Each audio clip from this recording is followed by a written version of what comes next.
Salut les gens, c'est Ninja, chez Vance, aujourd'hui on se retrouve pour une nouvelle vidéo pour le chapitre 221 de Tokyo Revenger et je suis très heureux de vous faire cette vidéo aujourd'hui car c'est la première fois que je fais une review sur cette chaîne de ce fabuleux manga qu'est Tokyo Revenger. Du coup pendant mes reviews vous aurez ce décor et avec aussi des images un peu random de Tokyo Revenger qui apparaîtront bien sûr. Mais bref, on est surtout là pour parler du chapitre de Tokyo Revenger qui franchement m'a surpris et je pense a surpris beaucoup de monde et on va en parler maintenant. C'est parti.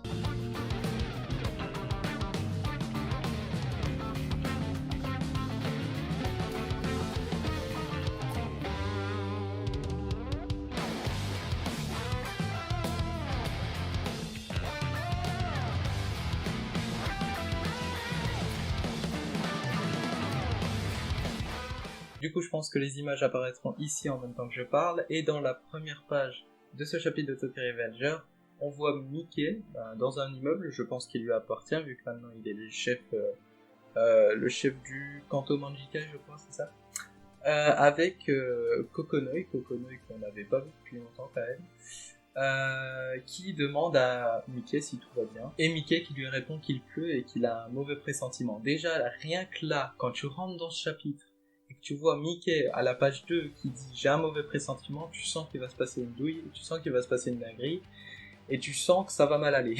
Rien qu'en voyant le titre du chapitre Ups and Downs of His Fate, donc les hauts et les bas de son destin, rien que là, en plus avec le mauvais présage de Mickey, tu sens qu'il va se passer quelque chose de très mal. Donc on revient à la situation précédente du chapitre, où on a Draken qui est venu sauver Takemichi et Senju.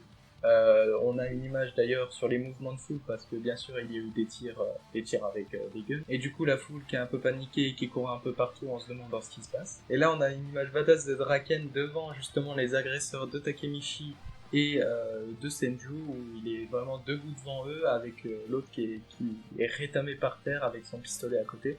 Draken qui demande à Takemichi et Senju si tout va bien, s'ils sont bien en sûreté et qu'ils n'ont pas pris de balles, tout simplement de balles perdues.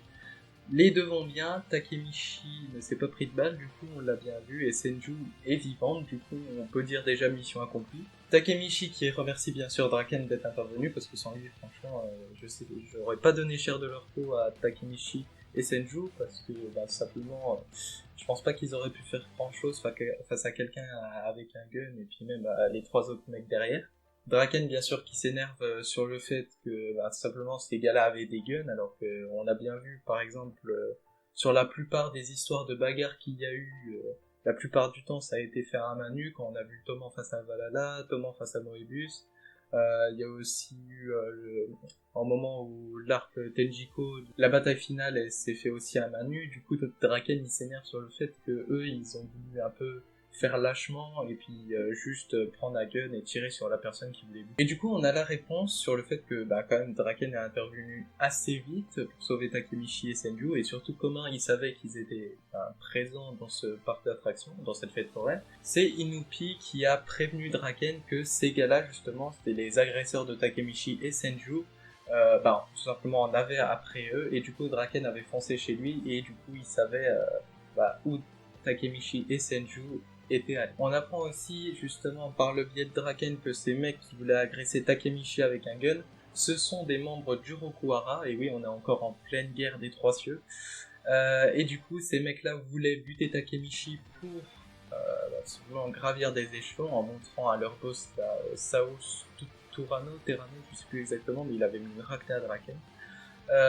Qu'ils étaient, ils ont buté Takemichi, le grand du bras avant, tout simplement pour monter d'échelon dans le gang. Et du coup on a Draken qui ironise sur le fait que maintenant Takemichi est devenu quelqu'un d'important après tout ce qu'il a fait au bain de sang d'Halloween, pendant l'arc Tenjiku, même Moebius face au Toman, tous ces exploits de guerre, on va dire ça comme ça, ils ont été reconnus dans le présent où il est, et du coup c'est devenu un peu quelqu'un d'assez connu vu qu'il était au centre de tous ces événements. On est en pleine guerre des Trois Cieux et Draken fait la remarque par rapport aux mecs du Rokuhara que ces membres de gang tout simplement avaient des guns et du coup des armes à feu, et que cette guerre des Trois Cieux serait beaucoup plus violente que les petites bastons qu'ils faisaient entre le Moebius et le Valhalla, entre Moebius et le Valhalla, qu'est-ce que je raconte, entre le Toman et le Valhalla et le Moebius et le Toman par exemple.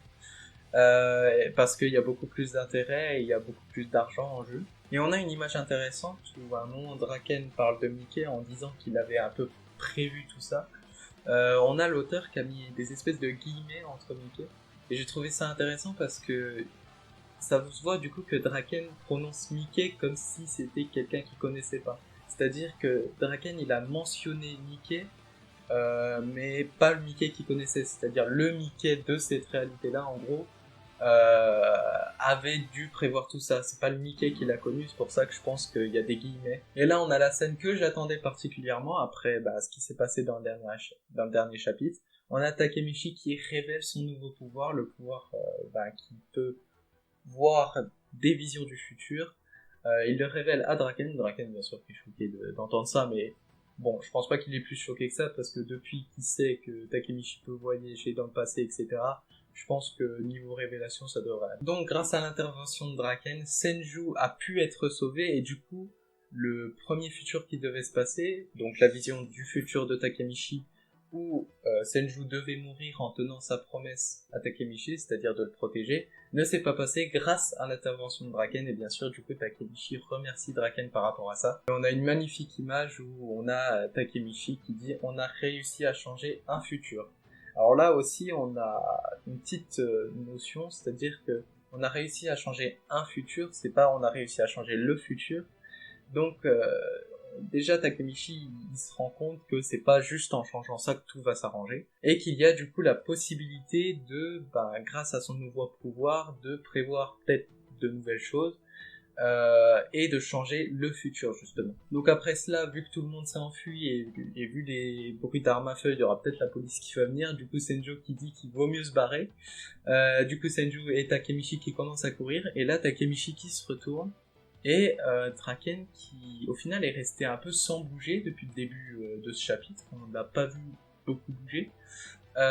Et qui dit tu diras ça à Mickey de ma part, tu fais chier Mickey. Et là, Draken qui tombe, tout simplement qui tombe et qui dit ma route s'arrête ici ou quelque chose comme ça, avec 3 balles dans le corps. Alors là, faut m'expliquer à quel moment il s'est pris les balles. J'aimerais bien savoir. Moi, j'étais sous le choc perso quand j'ai vu ça. Je crois que je suis resté 10 minutes dans mon canapé sans bouger en me disant mais il a pas fait ça. L'auteur n'a pas fait ça. L'auteur n'a pas buté l'un des persos préférés tout simplement de toute la communauté et l'un des persos les plus charismatiques et un des plus importants aussi de l'histoire. Parce qu'on a bien vu qu'à chaque fois que Draken mourait, Mickey il pétait un câble etc. Donc je vois pas en quoi buter Draken à ce moment-là de l'histoire peut faire avancer. Donc pour moi, il est peut-être pas mort. Il a survécu à... Je vais pas dire qu'il a survécu à pire, parce que franchement là c'est la pire chose qui pouvait lui arriver, se prendre 3 balles dans le corps quand même. Je sais pas si c'est des points vitaux ou quelque chose comme ça. S'il y a une ambulance qui arrive très vite, peut-être qu'on a, avec un peu de chance, on va revoir Draken, mais franchement, je serais je serais carrément triste que ça se termine comme ça pour lui. Après, on a bien vu tout au long du chapitre, l'auteur avait prévu ça, on a bien vu Draken et aussi la fixation qu'on avait sur le pistolet, parce que on avait toujours, en tout cas au début du chapitre, la plupart des pages, on avait toujours le gun qui était soit dans une case, soit en arrière-plan, etc., pour montrer que ce gun avait eu de l'importance, et évidemment, il a touché 3 fois Mickey, il a touché 3 fois Draken plutôt. En plein corps, et franchement tu pouvais pas le prévoir. Draken il restait stoïque, droit, il parlait tranquillement, etc. Je pense en animé ça se verrait beaucoup plus parce qu'il y aurait de l'essoufflement par rapport au fait qu'il s'est pris des balles, etc. Mais je pouvais pas le prévoir. La dernière page là, je pense elle nous a tous glacé le sang et dire c'est quand même pas la fin pour Draken, quoi. Et le chapitre qui se termine comme ça, j'ai cliqué plusieurs fois pour voir s'il y avait pas la suite. Le site il me ramenait sur la première page, du coup j'étais... Mais bref, du coup on aura la réponse à notre question, est-ce que Draken est en vie dans 2 semaines. Franchement je fais partie du côté optimiste, à me dire peut-être qu'il va survivre, etc. Il y en a beaucoup qui ont déjà fait leur deuil en disant qu'il était mort. Moi je reste dans le déni. Mais en tout cas, franchement, s'il meurt comme ça, surtout qu'on l'a vu, En plus, ça se sentait avec bien sûr le gun, et aussi le fait qu'il était beaucoup présent dans les derniers chapitres avec Takemichi, il était énormément présent. Donc voilà, c'est à peu près tout pour la review de ce chapitre. N'hésitez pas à liker, à vous abonner et à commenter pour me dire ce que vous avez pensé de ce chapitre et de la tournure des événements de Tokyo Revenger en ce moment. Moi je vous laisse, je vous dis du coup à demain pour le best-of de Fall Guys Twitch, si j'arrive à le monter à temps, on verra bien. Et sinon à la prochaine pour de nouvelles vidéos. Ciao.